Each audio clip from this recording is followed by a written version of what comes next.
Thank you for joining me today. I came across your profile and I actually confess, I have a bit of a confession, which is that I came across your profile and noticed a lot of what you were saying because of our shared interest in parrots. Now, I am someone, I'm just going to go kind of dive right into the meat of it. And then, of course, you can take the conversation any direction you would like. I'm someone who cannot have a parrot right now. I live with my parents and brother. My parents are people who do not believe in parrots as pets. But I'm someone who's been researching parrots for 15 years. An acquaintance of mine has a galah. And so basically, what I would like to learn from you is number one, and I know we could not possibly tell me in an hour conversation, but if you could, how did you get into parrots? Tell me about your experience keeping parrots from a blindness perspective. And then the other thing that really stood out to me is that you have a dream of opening a sanctuary for parrots with disabilities. And I believe you have a Red Lord, Mexican Red Crowned Amazon, Red Lord Amazon. And what do you think about all of that? What can you tell me? Yeah, so my first parrot experience was about age 7. Um, my dad had asked me what kind of pet I wanted back in the day, and I had a really awesome father. And the reason I got a parrot is because he got me a boa constrictor, and the boa constrictor escaped one day, and I woke up with it wrapped around my neck. It wasn't trying to kill me, but it was terrifying. Well, So, needless to say, Sammy the Hagar, the snake, went back to the pet store, and I got a Quaker parrot. And he was a cool. We named him Petey. He was a cool dude. Had him for about a year, and then he ended up passing away to an underlying medical condition because the pet store didn't either know or they didn't tell us. Um, and so that was my first experience with parrots. And then when I was oh, okay, so when I was around 10, back in 2000, I got a my dad was like, "Hey, I know you like parrots. Do you want to try to get another one?" Because he thought I was responsible enough to kind of go into being responsible enough for a parrot. And I'd had a couple puppies, and I like dogs. Dogs are great. And but I kept talking about parrots. I kept like reading stuff about parrots, getting books in Braille. There's very few Braille books with parrots in them, but I've read every single one of them, and I kept looking on Animal Planet for documentaries and all that. And this is back before streaming services. So if I heard that something was coming up with parrots, I would wait at the TV. Yeah, I'm this millennial, this man. sound this sounds like me for some reason. I think we have a Y- lot in common. This sounds Yeah. vaguely familiar. Mm-hmm. Mm-hmm. Yes. So um he started calling around to breeders in Washington. I live in Washington State. Right. And we're a relatively middle class family. So we couldn't afford too much of a high end expensive parrot. So he was trying to figure out some way to get a parrot at a lower cost. And he told the breeder that I was a blind 10-year-old, and I really wanted this parrot. And she's like, "Well, I don't have anything right now, but I'll let you know when we get a new batch of hatchlings coming in." She goes, "I have some eggs that are incubating. I'll let you know what happens with them." And a month goes by, and she calls my dad while I was at school one day, and she says, "Hey, I need you to bring your son over. There was an accident this morning with one of our Red Lord Amazons, and the incubator caused him to lose his right foot. There's inside the incubator, there's like egg rollers that spin the eggs to keep them evenly heated. So the egg roller, when he was born, crushed it and amputated his foot.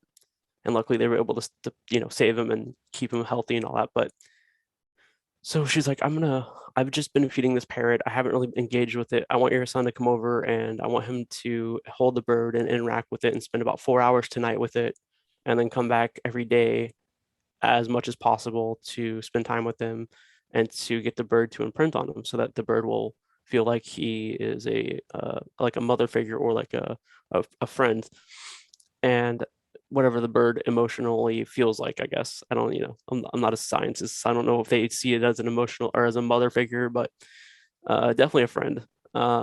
So that happened every day after school. I would go over and hand feed the bird, I'd snuggle with him and I'd hold him in my, hold him. I was 10, so my hands were fairly small. And I'd hold him in my hands and he had no feathers. He was like a little fluffy, kind of bald, weird feeling little parrot, like kind of like a lizard or a reptile in some respects. Yeah, like a But little alien kind of. yeah, for sure. And his little beak was bigger than his head. And like he was just adorable. And you'd have to force feed him with a syringe every couple hours to give him formula. And so the bond took. I could tell him from any other parrot just by his noises, like he was in an incubator with other babies, and I could tell anytime that he made a noise, I knew it was him. And also, him having one foot made it a little easier for identification from a blind perspective. But Right. uh, and then so he can only be out of the incubator for like 20 minutes at a time, and I had to put him back to keep him warm. And so while that was going on, I was helping raise other baby parrots, and that kind of or not kind of, it totally launched me into a new like realm of, oh, this is how you take care of a parrot, and these are the different kind of breeds, and these are the things that you need to do for each species or each type. And um, when I wasn't taking care of my bird's name's Oreo. I haven't said that yet, but I named him Oreo because when you're 10, names are kind of weird, and my dad didn't question it. He's like, okay, you want to name him Oreo? That's cool. Well, that's what we'll name him. And at the time, I named him Oreo because I loved Oreo cookies, still do. But for in my head, if I loved Oreo cookies, I love my parrot just as much as Oreo cookies. So the name's transitive Yeah, I property. So agree. boom. That's something that Yeah. I would have named a bird. Yeah. Yeah, Mhm. for sure. And he's not he's colorful. He's totally like a rainbow chicken. He's not the colors of Oreo. So it doesn't really make sense from a color perspective, but being blind, it doesn't really matter that it doesn't. So I uh I took care of him for 2 months at the breeder's house. And it's really important to stress that I do not support breeders at this point in my life. Like as an adult, I've seen, and like as a kid, Yeah. I was kind of oblivious to how she was raising those birds. But as an adult, it was very clear to me. And she even said this to my dad in adult terms that I didn't quite understand as a kid. She goes, if you guys don't take this bird, I'm going to euthanize it because Right. it's not going to be valuable to me. I can't make profit off of it. And so it's very common in the industry. And this is with any type of animal breeding. If the animal is disabled, they will kill it Yeah. because it's not profitable for them to feed it, to give it medical treatment, to raise it. So luckily we were able to step in and rescue him. We didn't pay for him. We adopted him. Right. So we rescued him, and I think we paid for like the formula, but we never paid high amounts for him. And so he came to live with me, and that's kind of how I got interested, or that's how I got Oreo. So really, how, I guess, I mean, because I've had dogs, I've had a tarantula. I love snakes. I mean, I love exotic animals. So Sure. one of the, and I want your honest, I mean, I want your opinion because this is an opinion show, but I want to actively learn about this Yeah. between now and later on in life when I may or may not have the chance. But at least if I educate myself about it, I'll be better off anyway. Sure. So I've actually been to Parrot Mountain, and I've been to a sanctuary in Washington D.C. Now, Oh, nice. have you been to Parrot Mountain, by the way? I've not. That's in Kentucky, Tennessee. Yes. Tennessee. Okay. Okay. I've not Um, been there. I've heard a lot about it though. well worth it. Cool. Trust me. And how do I know it's well worth it? Because I don't have a parrot, but trust me, absolutely worth the trip. It's in this quirky little town called Pigeon Forge. There's not much more to do than go to the Parrot Mountain place. But basically, what Parrot Mountain is a both a zoo for parrots, a sanctuary for parrots, and you guessed it, a breeding facility for parrots. Sure. So it's very, very, very controversial because you can buy a baby bird there, and the thing that's very scary is that people are not us are not doing their research and are getting these birds, and then they end up giving them back to the sanctuary place, and it's just a very controversial thing. So, Yeah. so I had been even though my father does not agree with birds, I had been asking him for months. So I don't like to say it on the air because I don't like to make the audience sad, but something sad happened last summer. So, my father's like, well, Aaron, if you really want to go out to this place, we can kind of take a trip out there for something to do. So we went out there and we took this trip, and, he doesn't agree with birds, but, he thought it was cool and all of that. And then we went for my birthday, we went to this other place in Washington, D.C. that is just a sanctuary. And it's run by a man who believes that basically every time you keep a bird, a parrot as a pet, it's wrong, and that it's you're keeping a wild animal, and that it's just completely not acceptable. So what is, I mean, obviously, whether you realize it or not, Zachary, you have some bias, but and it's impossible to tell the complete truth, but what's the truth about it? Is it truly wrong, or does it all depend? What do you think? Uh, I so here's how this is the way that I look at it. I never encourage people to go buy a parrot Right. from a breeder. Adopt, don't buy. Rescue, always rescue if you can. I don't think it's wrong. Okay, I guess the better way to lay this argument out is here's where it's wrong. If you're actively going out into the wild and you're capturing these birds and you are encouraging deforestation and you're encouraging humanity moving in on their habitat, that's where I have a problem with it. Yeah. And I don't support breeders bringing more into the world. But I also feel like population control should be something that is looked at as, it shouldn't be controlled by profit. So if you truly want a bird, and there's tons of birds out there to rescue, so you brought up a good point. A lot of parrots get rehomed. I saw a statistic in an article saying that parrots get rehomed like 7 times in their lifetime because they're long lived, depending on Mhm. what species of parrot you have. So mine, for example, Oreo, he's a red-lobered Amazon, and Amazons are one of the 60 most years, long. 70 years, 80 years Yeah, for easily. sure. Yeah. So like 70, 75, 70 to 80 years if they're in good health. And that's, most humans don't live that long. So that means that when you have a bird, it's gonna have to either go to one of your relatives, who's a younger relative, or it has to go to a parrot sanctuary who's gonna keep providing it a home or try to adopt it out to somebody else. And then that person might get the bird and realize, well, this bird doesn't like me, or this bird is aggressive because it's grieving, or because they get really loyal, they're bonded. Um, they have different levels of bonding, but if they lose someone important, they're grieving just like we do when we lose a loved one. And when you try to force someone new onto them right away, or you try to put them in an environment that's totally different from what they're used to, they go haywire. But back to the whether or not you should buy a parrot. I actively encourage people not to seek a breeder who's selling parrots. Like I said, if you truly want that bird, go and rescue one, go adopt one.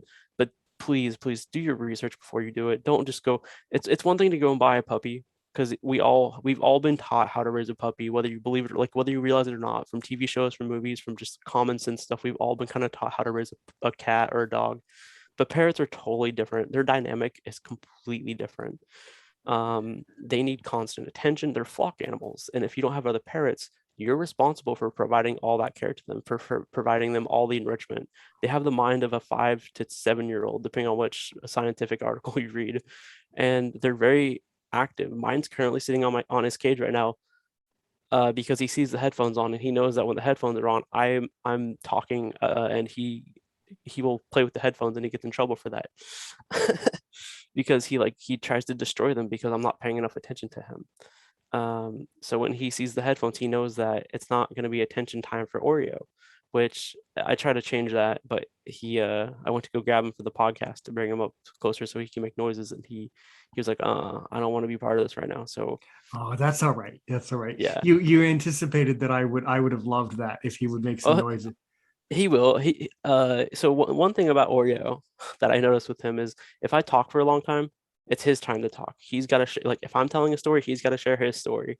When we're on TikTok together, I can I'll be talking and he'll start chattering away or making noise, and the people on TikTok love it. But he like they have to be enriched. They have to have enrichment, and that means giving them good toys. That means giving them puzzles. It means hiding different treats around their cage to get them to forage. I hide different treats around my room for him to forage. Like he gets to hang out on my bed. He's on my shoulder. Like most of the time for him, he's on my shoulder because he's going around the house with me as I do stuff. He gets showered twice a week. So if I'll take him in the shower with me. I'll let him get water on his feathers because that's good to keep his health. Mhm. Yeah, sorry, it's good to keep his feathers healthy. And then he also gets misted once a day with a spray bottle, or just me flicking water on him from my hands, because again, a daily misting is what parrots require. And they're just really intelligent creatures. So if you don't have the time, or you don't have the will or motivation to do that, then maybe a dog is better for you, because a dog they need attention, but they don't need constant attention like a parrot. A dog can entertain themselves, and a parrot, if they can't entertain themselves, they get destructive and they get aggressive, and that's where people start getting bit. And that's when a parrot gets rehomed, is because people typically can't handle the bite force of a parrot. They can bite through coconuts, they can bite through walnuts, they can take a finger off if it's the right parrot and they're angry enough. And when they bite, it's most of the time when they're biting, it's opening your skin up and causing you to bleed. So if that's one thing that is not talked about a lot when it comes to parrots, is they will cause severe injury. Right. So you've been bitten, I'm guessing, and almost, so basically if someone has a parrot, if I have a parrot, eventually I'm going to get bitten at least one time. Oh yeah, yeah, for sure. I mean, so there was a so I went away to college to get my degree, bachelor's degree, and I had to leave my bird with my dad, my grandparents for a little bit because I didn't really know what my situation was going to be. I didn't know where I was going to be living. I didn't know what situation I was going into when I went to live in Washington, because at the time we were living in Missouri. So when I moved to Washington to go back to college, I wasn't real sure what my living situation was going to be. So I left my bird with my dad. And when I went back to Missouri after my dad passed away to get Oreo, Oreo wasn't real familiar with me. He hadn't forgotten me completely, but he wasn't comfortable with me.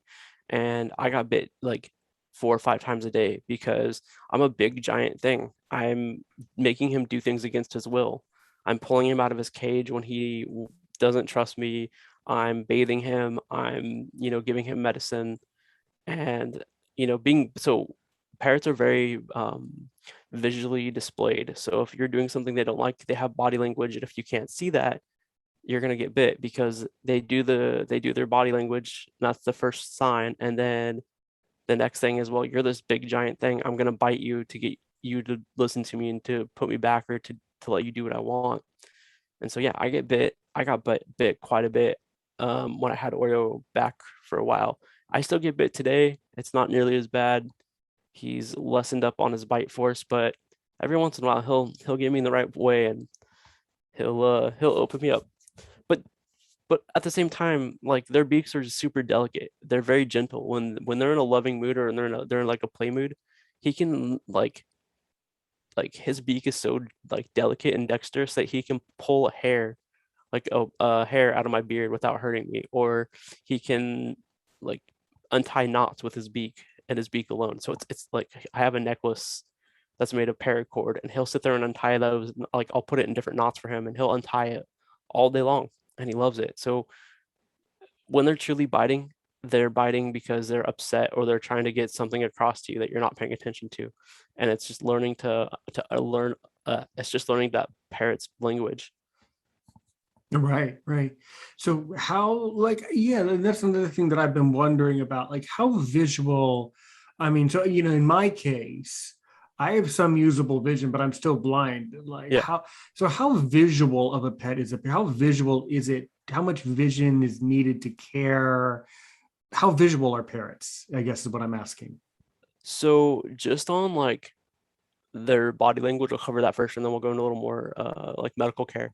But just on their body language, so when a parrot's happy, their eyes will pin, which is where they like make their eyes big and small, and they'll expand their iris. Or it also each of these signals that I'm going to talk about together mean different things. So his eyes will pin. He'll fan out his tail feathers when he's happy. He'll flutter his wings if he's feeling nervous, or if he's like sees someone he likes. Parrots will dance. They'll like kind of Oreo doesn't because he's missing his foot, but I've had other parrots in the past, and so they'll kind of bob and dance and like do like these really visual displays of like happiness. And it's to get you to come over and play with them. It's to get you to like be attracted to what they're doing.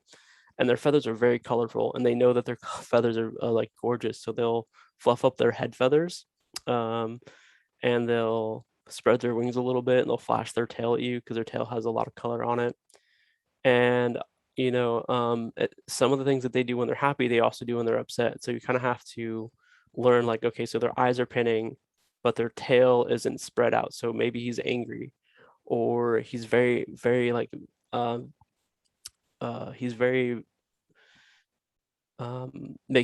he's like making you aware of his beak. Like he'll kind of push his beak out and kind of snap at you.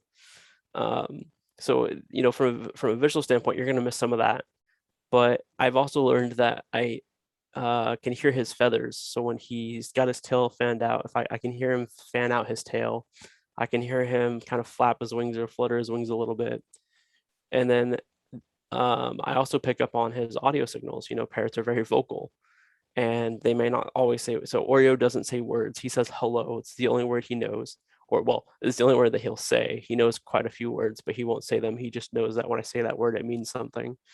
Um, so he will, but he has the noises. So like when he's happy, he makes these like cute little laughing noises, and when he's angry, it's like a little dinosaur sitting in your hand. It's like, "Rah!" And you're like, okay, you're upset right now. I get it. You're grumpy, and that's when I kind of carefully, calmly, slowly put him back on his cage, let him kind of get his anger under Yeah. check, so I don't get bit. And then like so Oreo needs medicine. He's got some arthritis going on because he's a 21-year-old parrot. And with him missing his foot, he's got some skeletal issues with his left side is a little more musculature than yeah, I guess muscular is the right word, is more so than his right. His right leg is atrophied because it's not being used correctly, and so he has some arthritis, and he also has a neurological syndrome that parrots get when they're in captivity. Like I think it's 1/3 of parrots in captivity get a neurological syndrome, and what it does is it causes their heads to tilt back, and they stare up into space. And other pets get this too. It's not just parrots, but parrots you see it quite a lot. So he's on medicine. He's on meloxicam, which is a pain medication, and then he's on gabapentin, which is a medicine that's used for nerve stuff. So it's supposed to help with his neurological syndrome. And so measuring those up can be a little difficult. You have to learn how to mark your syringes so that you can pull them up from a totally blind perspective or a low vision perspective, because it's like 0.05. It's very small amounts. So you can't measure out like a milliliter. You have to literally use like these 1 ml syringes, and it's like a quarter of that 1 ml syringe. So you have to have a sighted person that initially help you mark the plunger so you can feel where you need to pull the plunger out to pull up that right amount of meds. And that's just one trick I had to learn. Typically, when you give medicine to birds, it's a two-person operation, whether or not you can see. One person has to hold the bird and the other person has to force this syringe into the bird's mouth, because they don't want a syringe in their mouth. They don't want to take the medicine. They're like a child. So you kind of have to get them to open their beak and put the syringe at the back of their uh, tongue, and you have to force feed them the medicine. But he's after a while they kind of get used to it, and I reward him very well when he gets his medicine. Once he's done getting his doses, he gets a Nutriberry, which is a special treat for a parrot. They're designed for parrots, and they have like a little bit of seed and some vitamins and fruit and all the stuff that a parrot likes. So he gets that after medicine. And anyone that's looking at getting a parrot, they're really reward incentivized. So if you treat them with food, they're gonna like be your best friend. And Yeah. then like grooming a parrot, so like they have they have toenails and they have beaks, and getting them to let you trim those can be difficult. So I have trimmed his nails from a blind perspective. I don't like it. So every couple months we take a trip to the vet. I think it's like every 4 months we just go to the vet. I pay them like $60 and I let them be the bad guy because it's easier to pay them to be the bad guy and have him still be happy with me and like me. So, and they trim up his toes and they give me a discount on that because he's got 1 foot. And they also take a little Dremel to his beak to get his beak shortened. So a parrot who isn't chewing on stuff a lot, their beak will grow out quite a bit, much like the teeth of rats. If they're not chewing on stuff, their beak can get really sharp and grow into their face. Yeah. Yeah. Really, really good. And yeah, how and then of course at different times of the year, Oreo acts certain ways based on if he's hormonal too, Oh yeah, right? Yeah, yeah. and Amazons are very well known for being very hormonal, right? Oh yeah, yeah, for Yeah. sure. Hormonal and aggressive. So it's typically twice a year. So we just went through one of them. It's January to March or April, depending on. It also kind of depends on where you live too, the season. And that's where they're ready to mate. and male parrots, their gonads are getting bigger, they're filling up, because when they're not hormonal, they're at a small size and they're not producing anything. Well, they're producing a small amount, so it's not really going to do anything. And then when the hormonal season comes in, that chemicals hit their body and they're like, okay, it's time to make babies, it's time to find a female. And if you have a parrot who can't find a female, you kind of become their person. Like they want to be around you, but they hate you. They want to be happy, but you aren't engaging with them. So like you don't want a parrot to be I don't know what the correct word is. You don't want a parrot to be sexually aroused by you. Right. So when they start to get into that mood, and you can tell because they'll start squawking, they'll start like getting really hyper and dance. You take them off of you and you put them on their cage so that you let them know like, hey, I'm not here for that. I'm here to take care of you, and you need to understand that I'm not your mate. And they can get vengeful about that. They can be upset about that because for the rest of the year, you spend all your time with them and you're playing with them and you're giving them food and stuff. So they can have problems with that. And they're ready to have babies. And females will start laying eggs. They'll start dropping eggs, and males will start wanting to fertilize them. So if that's not happening, it's kind of like it feels weird to them, and they try to find ways to deal with it. Sure, sure. Yeah, I mean, so basically, is it possible for like a blind person? Like, I mean, obviously, it's hard to express on a like you can't really tell, but in general, do you think it's even possible for someone like a blind person to learn to be able to sort of trim the nails and beak like a little bit to kind of Oh keep yeah, it maintained or keep it under control? yeah, I think so. I mean, I've done it. At least his nails. I typically even sighted people won't trim the beak, unless they've had training from a vet or they've had the bird comfortable with it. But I've done his nails before. The thing with the nails is it's like any other nail trim of like a dog or a cat. You have to make sure you don't hit the quick and you don't want them to bleed, because when birds bleed, they bleed fast and they bleed a lot. And birds are small, so you don't want them bleeding out. So you have to always have quick stop powder, which is you can buy it on Amazon. You can buy it at most first pharmacies and stuff. It's like a powder that you put on the wound to stop the bleeding, and it has antiseptic in it. But it hurts the bird, like it stings the bird, much like alcohol stings our wounds. So you can also use cornstarch, which will stop the bleeding. And I typically will go for that first, just because it's a little easier on the bird. It's not hurting them, and it tends to work a little better. But if it's a severe wound or there's a lot of bleeding and the cornstarch isn't cutting it, then I'll break out the quick stop powder. Um, and that's, it's not just nail trims that you use that. I'll get to that in a second. But the nail trimming thing is definitely doable if you have someone who knows how to trim nails, help like teach you. Like ask a vet or ask a parrot owner to help teach you how to trim a parrot's nails. And if you want to try the beak, go for it. But just know that when you mess with a parrot's beak, they aren't going to like it, and you're going to be seen as the bad guy for a little bit. And you have to kind of win them back over.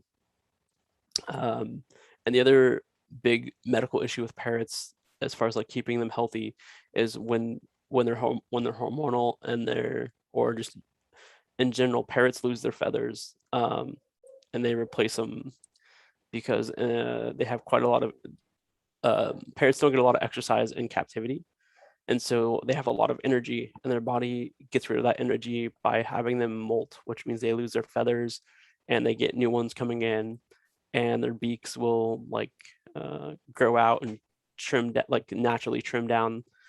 And so when a parrot gets new feathers in, there's a thing called blood feathers, and parrots new feathers are wrapped in like creatine, which is kind of like what your fingernails are made of, but it's really thin, and the new feather has a blood supply going to it to help it grow, and that protective creatine sheath keeps the feather protected. But parrots, when they're playing, or if there's other parrots around, they'll grooming each other, they might actually break one, or um, have a problem with it, and then they start bleeding out, and you have to like take a pair of tweezers and you have to pull that blood feather out.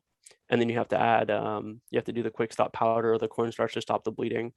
And I've dealt with that a couple times, and it can be a little difficult as a blind person to try to make sure that you're getting the right feather.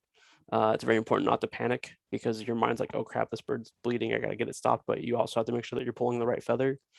And you have to, I always recommend that you guys, if you're gonna have tweezers, you gotta get forceps so that when you have the feather in between the tongs, it locks and makes a good grip on the feather because they can be pretty difficult to pull out. And the bird's not gonna want you to pulling on it and it's not gonna want you touching it, but uh, they have no other option because you have to get that feather out and the bleeding stopped.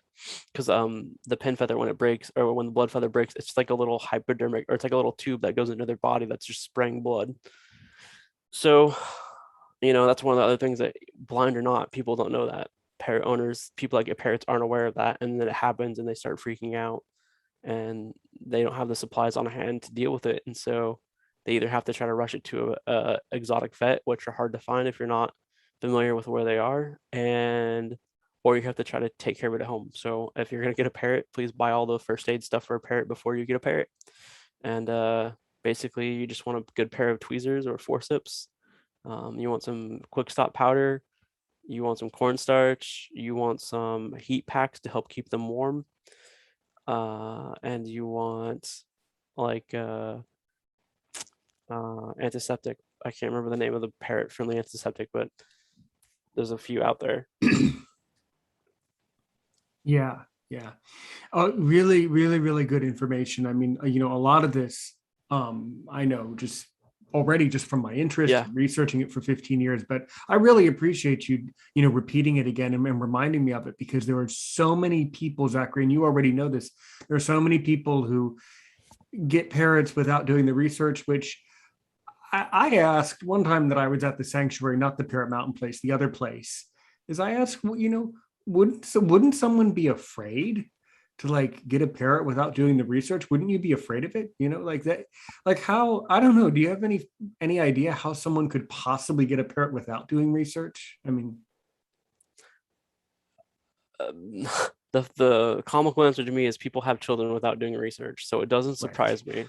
Like But in people, this day and age, yeah, in this day and age, in a sense, it shouldn't surprise you. But I mean, I meant it from a philosophical standpoint. yeah, How yeah, how can you possibly make that choice without knowing anything? That doesn't yeah. even make sense. It's definitely it's a one that baffles me. Like if you're gonna bring a life like a soul into your home or into your life, you definitely should understand what it needs and how to take care of it, just like you'd want someone to do for you. And that's one of the primary things that I do when I deal with any individual, whether it be a human or an animal. I put myself in their position. Like, what would I want done if I was in this position that they're in? Would I want someone to tell me what's going on? I talk to Oreo like he's an adult. Right. I talk to him like he understands me because over the years I found out he kind of does understand me. Like I said, he understands words that I say. He can't repeat them back to me, but his species isn't a big talking species. So, but he understands like when I say shower, or he's built up the associations over the years, and he definitely knows the word nutriberry, which is one of his favorite treats. He knows apples and carrots, and he knows like these different words that affect his life. And he knows the word vet, and so he definitely, and like when he sees his backpack, he knows that he's going to go outside for a walk, or that he's going to go upstairs and get to see the big puppies, and he knows that his backpack means that he gets to go do stuff. So they're very intelligent birds. There's a bird in New Zealand, a parrot in New Zealand, that's very intelligent. They're like one of the smartest parrots in the world, and they're protected. And the problem with that is they destroy everyone's houses and cars, and they rip stuff apart, and the New Zealanders can't do anything about it because they're a protected species because they were endangered for quite a while. And so these parrots just have full control over their environment there, and it's hilarious because you get New Zealanders complaining about it because like the bird will come over and rip all the roof tiles off or pulled out all the plants in their garden, and there's nothing they can do. So parrots are intelligent little mischievous little characters. Yeah, yeah. Also, from a blindness perspective, so I already know that they're destructive, but how much damage is done to property when you have a parrot as a whole? What do you think? So I've had four parrots in my lifetime. I've had a Quaker parrot, a Red Lord Amazon, and then I've had two Goffins. Wow. Um, Okay. yeah. Unfortunately, the two Goffins were killed by a dog, which I wasn't Oh, there for that. I'll go to that in just a second because that's another important thing to talk about. But uh, the Goffins were the most destructive.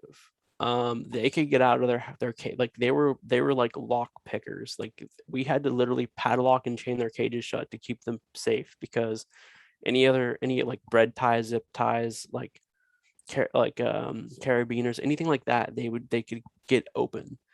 Um, and I think if you could hand them a pair of lock picks, they'd understand how to open up a lock. So they would get out and they would go to the like my dad had guitar amps. They chewed up his guitar amps. We lived in a log cabin, and they chewed up all like the ends of the logs.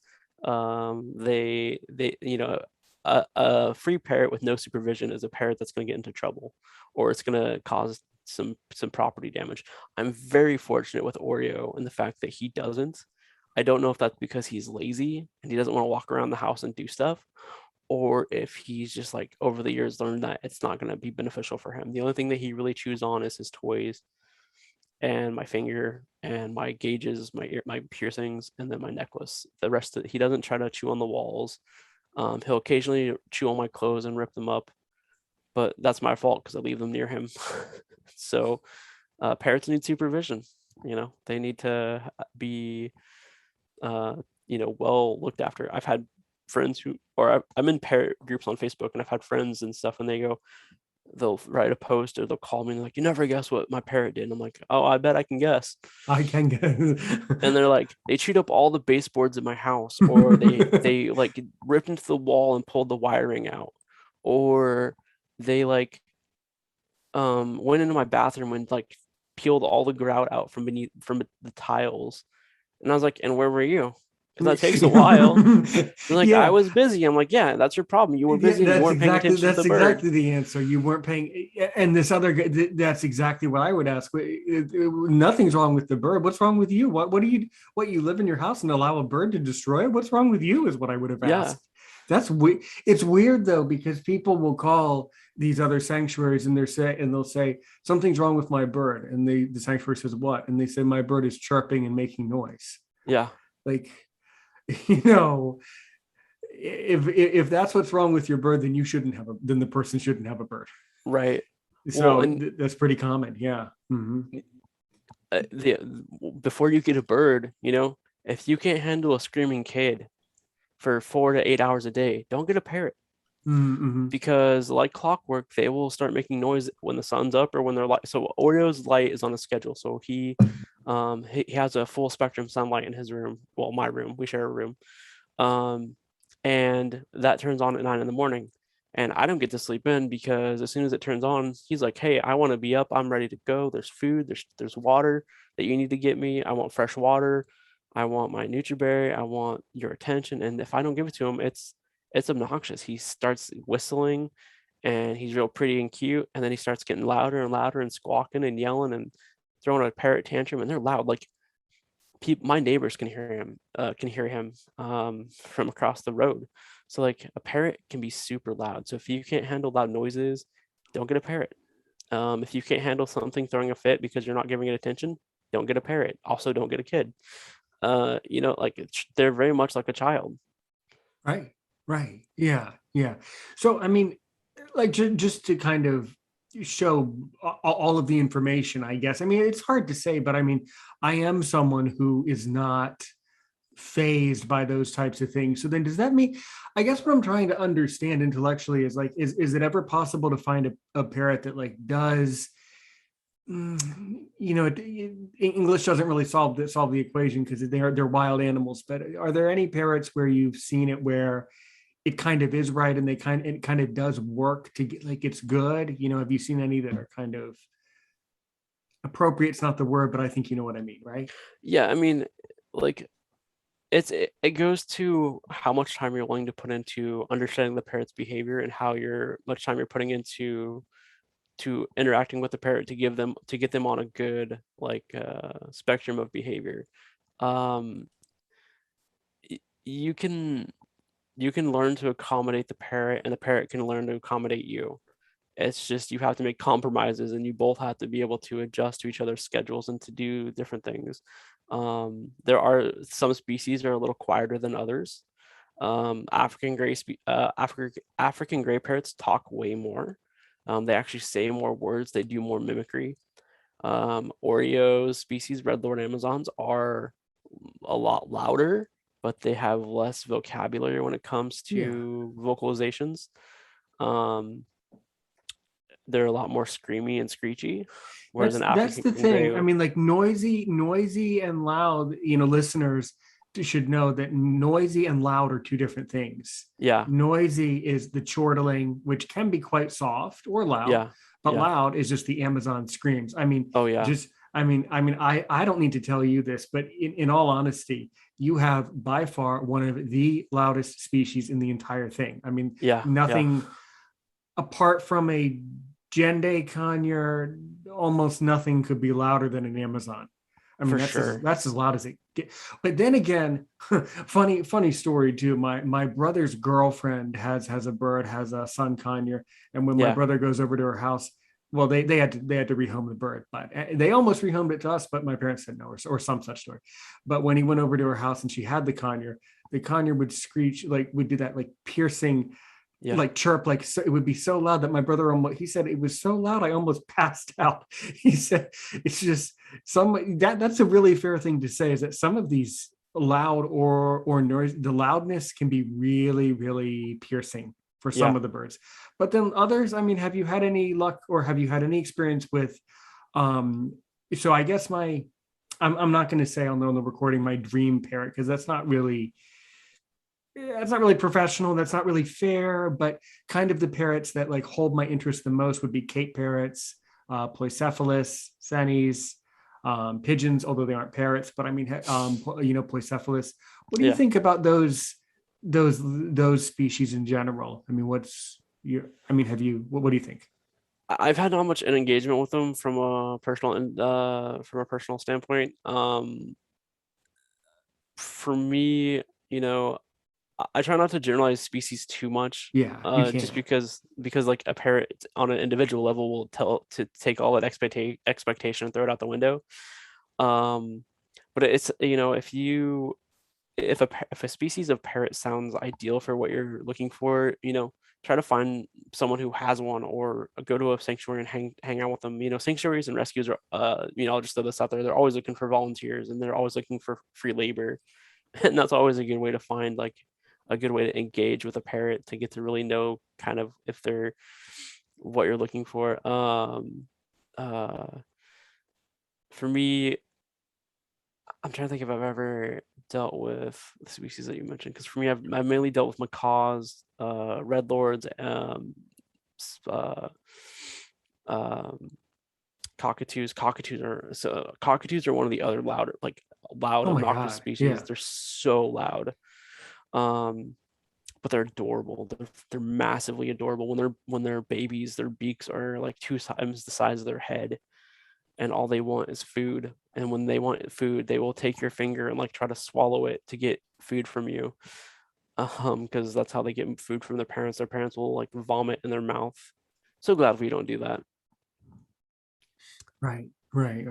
No, I was just wondering because some species are known to be more quiet than others. Yeah. Of course, it's also hard. I can understand too, philosophically, it would be hard for you to believe that a parrot could be quiet because you have the loudest one. So Yeah. it doesn't make sense to you if I say a I mean, Pyonis is going to be quiet. Yeah. my Goffins were fairly quiet on the quieter side. They were noisy, but they weren't loud. Like you were saying, like they would do constant chatter, but it wasn't like they would just sit in a room and like murmur to each other. Like it wasn't like they were just constantly making noise. Um, my grandparents have had cockatiels, which aren't parrots, but in my opinion, they might specify. I think they might. I'm not sure if they're classified as parrots, but their tail pattern isn't the typical parrot the tail pattern. But cockatiels are very quiet a lot of the time. They have a couple times throughout the day where they'll get really loud, but for the most part, they'll just sit and observe people and be fairly quiet compared to like Oreo. Um, but again, from a like I said, from an individual parent perspective, it's kind of if they're what environment they're brought up in. Oreo was raised in a very loud environment. There was like 6 kids running around the Oh, house. There wow. was like dogs. There was people yelling. My family was a very loud family.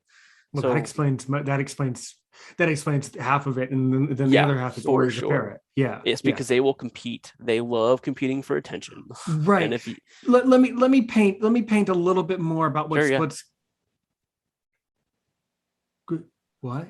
I said sure, yeah, go for it. Oh. For some reason, I thought you were talking to the bird, but for some No, reason, no, no. I heard Oreo. Okay, so what's really going on in my I was honest the whole time, but my situation is that in a couple of years, I'm going to be moving into sort of a condo, kind of an Yeah, apartment setting.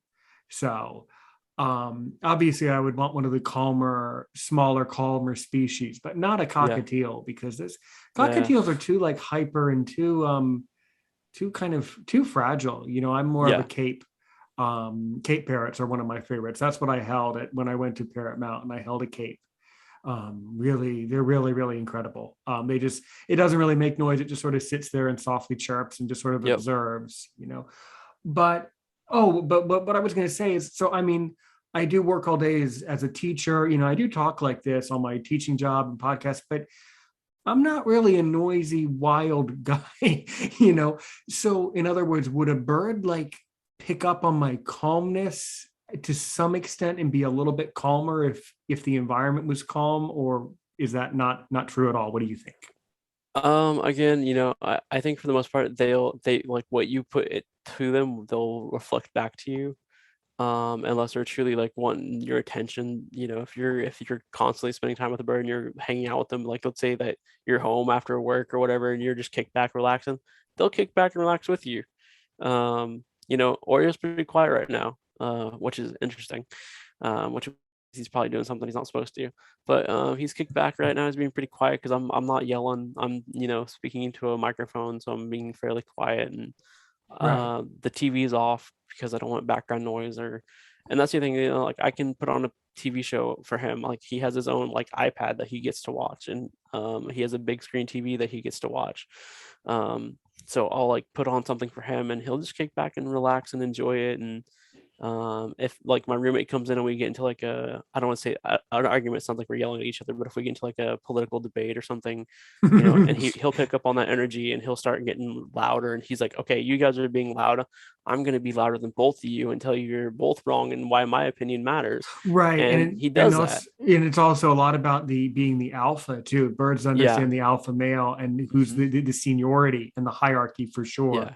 For sure. And he's definitely alpha. So I think your opinion is similar to my researched yet uninformed opinion, which is that a lot of how the bird will act is based on the fact that they're a bird, but also they would imitate the environment that they're in, Yeah. the energy, the energy and the aura of the environment. Yeah, yeah. So in other words, do birds pick up on it when you're like calm? Do they? I guess what I'm trying to dig at is like, do they imprint the calm behavior back? Do they respect the calm behavior? That's kind of what I would want to Yeah, know. for sure. So like if I'm sad, Oreo will like start grooming me. He'll like play with my beard. Hmm. Normally I have like a pretty gnarly Viking beard. Oh, good. Yeah, so he'll like groom it, he'll like pick through it. And if I'm sad, he'll kind of like do things that he knows that make me happy or smile at him or like play with him. If we're just kicked back, chilling, and I'm in a good mood, he's in a good mood, he'll kind of like laugh. And what's funny is like I'll watch stand-up comedy. I love stand-up comedy. And so like um he'll actually start laughing along with the audience. Yeah. So he can tell like he can tell my energy, or he can like see someone on TV and kind of pick up on their energy.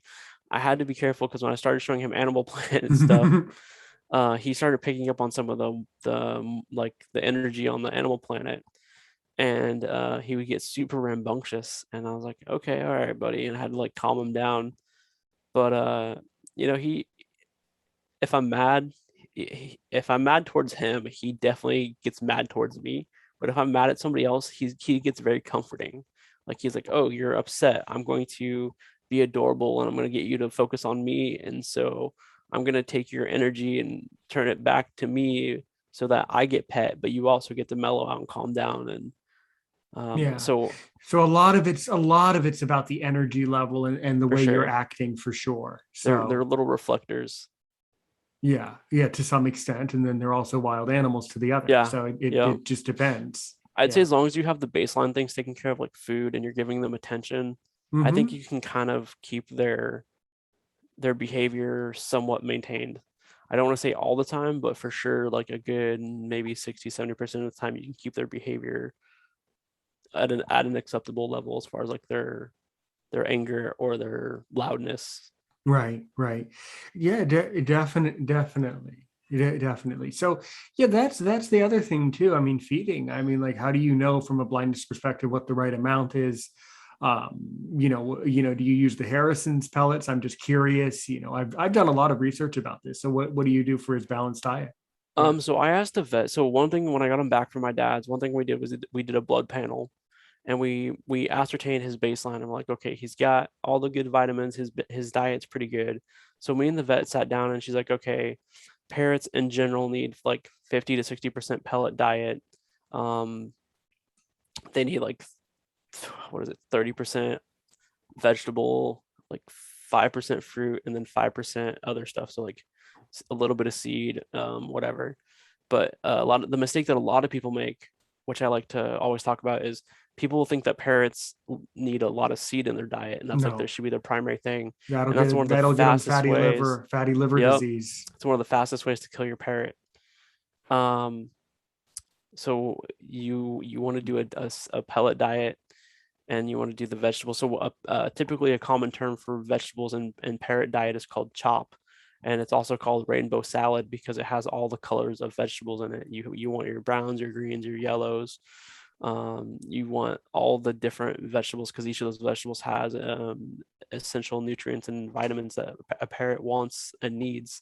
Sometimes a parrot may not eat it, but you have to offer it and keep giving them incentive to eat it. Oreo loves vegetables. He loves apples. He loves carrots. Like I said earlier, he loves lettuce and sugar peas, which he can't have a lot of, but he loves them. He gets a little bit of corn every once in a while. And there's certain things that parrots can't have. Parrots can't have onions. They can't have Avocado. yeah, that's what I was trying to think of that word. They can't have chocolate, of course. They can't have alcohol. They can't have a lot of salts. And like you have to be careful with things that have pits in them because the pits have cyanide. So you have to make sure it's all depitted and And all I that. was thinking of that. That's why in my imagination, I was always thinking if I ever had a parrot, I wouldn't give it apple or anything that had a pit because I would always be afraid that it has a tiny piece of the pit that I couldn't Yeah. see. I would be too afraid to give a parrot an apple. So chopped There's a way to apple. cut it so they don't get the seed. Um, I use a really like precise method of cutting an apple. So and then like you can feel you can kind of feel along the inner edge where you cut away from the core to make sure that there's no core there. But I always like cut. I'm trying to explain it. I'm trying to figure out how to explain this. I cut them into like sections. I'll cut the apple in half and then I'll cut those in like quarters and then like long ways. So it's like a slice, like an apple slice from like the little bags that you get from like McDonald's or whatever. And then I'll actually trim that inner piece really far out towards the edge so that there's no chance there's a piece of core in there with a seed in it. And then I'll peel it and then I'll chop that into like three smaller pieces and I'll give it to him. And I've been, and then I'll actually, when I'll core the apple. When I look at the core, I'll feel the core to make sure that there's no like little pockets where seeds could have fallen out. And you can feel like little like hard bits of the core to make sure that it's all there. It takes practice and time. And you can also buy the apple slices too. And those have a really good uh, like ability to keep the seeds out of them. Is he just going to the market and buying a bag of pre-sliced Yeah. apples and things like that? Yeah, yeah. So is it ever possible to like buy like kind of a pre-made chop or like like a mix of these things? I know Um, people sell like dehydrated versions of them. What I do is I'll go buy like a bag of like salad mix. And that's got the basic start. Um, and then I'll get like two different kinds. So like one has like romaine lettuce, like cauliflower, stuff like that in it, and then I'll get another one that has like different other vegetables into it. And then I will mix those together, and then I'll add what's missing. Um, and then like I'll also get I'll feed them like some steamed vegetables sometimes. So like I can get the mixed bags of steamed vegetables and cook those up because I'll use those for my rice for my meals, and then I'll give him a little cup of that, like a small amount, not a cup, like a smaller amount than that, but he'll get some of those. And then I just have a shopping list of like what he needs to be in his vegetable diet. So I'll make sure to get all that, and then I look for as much as possible that's already made or mixed, and then like I said, I'll add what's missing. and then the pellets. So then does he have like a bowl or like how does he eat the pellets? Oh, Harrison's is a good brand. Me and my vet decided on Rowdy Bush, which is another good brand. Mm-hmm. Um, and so that Oreo is very self-controlled when it comes to his pellets. So I can just put a big bowl of pellets out for him, and he will eat like like he eats throughout the day, but uh it's a very small amount. They're pretty small birds. And he I've never seen him gorge. Like he doesn't just sit there and eat at the bowl all day. And he's a little overweight, but that's not because of his pellets, that's because of the Nutriberry. So we got to cut back on that a little bit. Unfortunately, I've kind of been spoiling him a little bit because he's been dealing with some of his pain issues. So wanted to make him a little happier about medicine. So got to scale back on the Nutriberry a little bit. Um, and the pellets, I don't exactly remember what number the vet gave me for how much he's supposed to get a day, but I just give him like I give him like a scoop every 2 days or so, and then he lets me know when he wants more. Basically, he kind of goes back and forth, eating the chop and then eating the pellets or other things, Yeah, rotating around, kind of like yeah. And I don't leave the chop in his cage, like because it goes bad pretty quickly. So like I'll make up some chop. I make the chop in bulk and like put it in the fridge, or sometimes you can freeze it depending on what's in it. And then I'll pull some out and let it thaw, or I'll pull a little bit out of the fridge and give it to him and he'll eat it. And then sometimes I'll just give him like individual pieces at a time, like a little bit of carrot or a little bit of um, greenery or whatever.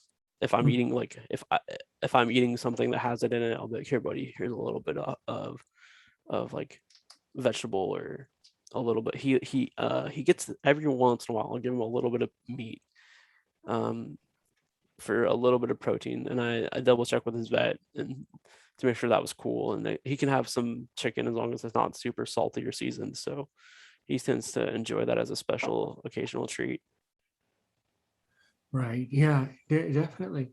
And having nothing to do with the well, actually, my next question is, so you have been saying a lot on Facebook that you want to your goal, your dream is to open up some sort of a sanctuary yourself, right? Yeah, yeah. Um, I like I said earlier, parrots get rehomed a lot, like a lot.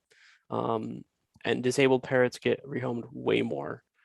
People don't always expect to take care of a disabled parrot, and like a disability with a human, a disability can come on with a parrot later in life.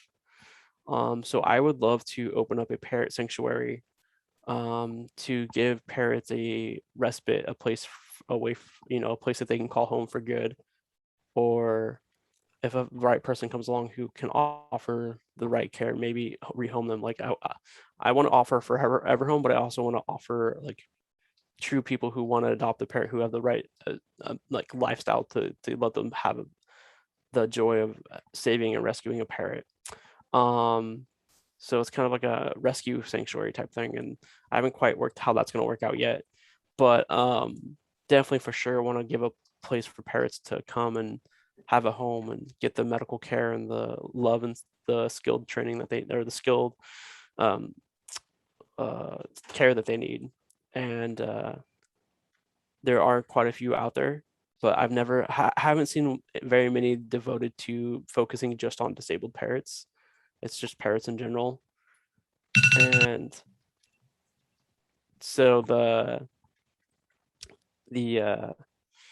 idea there is to get the parrot rescue started, and then so my TikTok following has exploded. I just reached 20,000 followers on TikTok yesterday. And so I'm trying to get them all on board on helping me get the company set up to start it into a nonprofit so we can set the sanctuary up. And once we do that, I can get sponsored and get a vet on board to help take care of any parrots. But the first step after we get the business side of things set up is to get funding for a place and to get some volunteers to come in. So I kind of want to wait until the pandemic mellows out a little bit so we're not having to deal with all the possible spread of COVID. But that Mhm. in the meantime, I can work the Right. business side of things, getting the paperwork for a lot of good. I also want to use it as a way to educate. So like I want to have a vet come in and talk about exotics from a vet perspective, or I want to do like weekly workshops that people can like, I don't know, subscribe to on YouTube or